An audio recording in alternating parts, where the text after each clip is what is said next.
Good morning po mga ka-farmers. Welcome po ulit dito sa ating channel, no.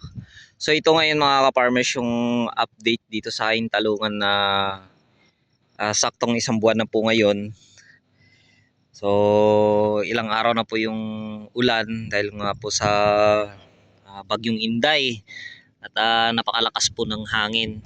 Kung makikita nyo ah, yung itsura ng ating talon.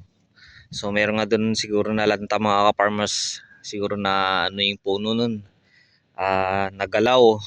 Dahil nga po paiba-iba po yung direksyon ng hangin at lumambot po yung kanyang mga puno.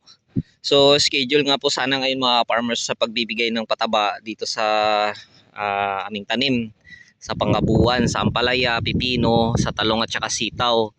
So hindi lang muna namin ngayon hindi muna kami nag-abono dahil po baka madagdagan lang po yung stress ng ugat ng tanim, lalo na po na panay po yung galaw ng kanyang puno at lalo na po drenching po kasi yung pag-aabono namin.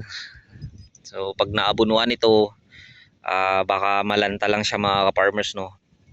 Kaya cancel muna yung pagbibigay namin ng pataba dito. So ito na rin nga yung update na bali pang 5 araw na nakapag-spray ako dito mga farmers ng ng tick burn. Buti lang bago umulan, so nakapag-spray na ako kaya uh, namatay po yung damo dahil sunod-sunod din pong ilang araw yung init. Tapos ngayon naman bumagyo na. So buti lang sana kung puro lang ulan. Kaya lang mga farmers, no, talagang malakas po yung hangin. So marami po diyan na naputol po yung mga puno niya. Yung sinasabi kong nakaraan na may mga puno na lumiliit. So yun po yung karamihan na puputol. Yung lang diyan, andyan pa rin yung puno niya. So tutubo pa rin po mga ka-farmers yung kanyang suwi. So hindi lang namin masyadong ginagalaw ngayon dahil meron diyan na parang natutumba.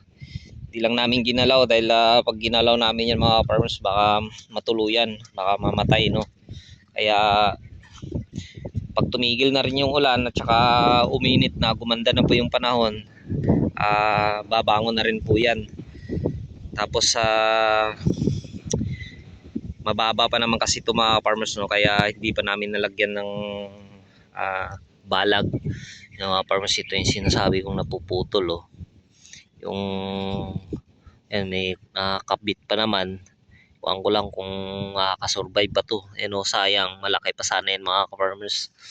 Kasi sabi ko, yung parang mabubuwal po yung kanyang mga puno. Kaya kasi kapag ngayon kami maglagay ng balag, pinustihan namin yan tapos iipitin, baka mas lalong ma-stress lang sila mga ka-farmers. Kaya sa ngayon, kalma-kalma lang muna, hayaan lang po muna ito. Ito yung nangyari dito mga ka-farmers, oh. Ayan. Yung puno niya lumiliit tapos napuputol, ayan, oh. Ewan ko ba kung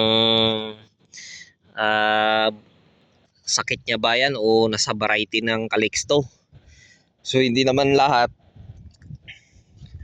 Meron talaga dyan na sa isang plot, mga ilang puno na ganun nangyayari. So first time kasi itong natamnan ng talong itong area. Sabihin natin wala pa naman siguro itong mga bakterya dahil tinatanim ko dito palay, o nung nakaraan pagkatapos ng palay tinamnan ko ito ng kalabasa at saka meron din mga ampalaya. So ngayon lang talaga ito natamnan ng talong mga ka-farmers. So meron din ako ditong tanim na kaunting labuyo. Ayan, oh. So marami din yung patay mga ka-farmers at yung iba yan, oh. Tapos may kaunti ring sili panigang. So may mga nakalaan akong punlado na pang-ulip. So saka naulipan yan pag gumanda na po yung panahon. So talagang napakalakas po ng ulan at saka hangin mga farmers, dala ng Inday, no, ng bagyong Inday. Buti na lang hindi tayo masyadong napunteriya.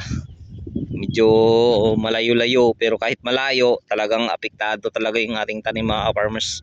Buti nga itong tanim ko mga farmers ay mababa pa, no, hindi pa siya masyadong mataas dahil ngayon pa lang po ito nag 30 days, saktong isang buwan po.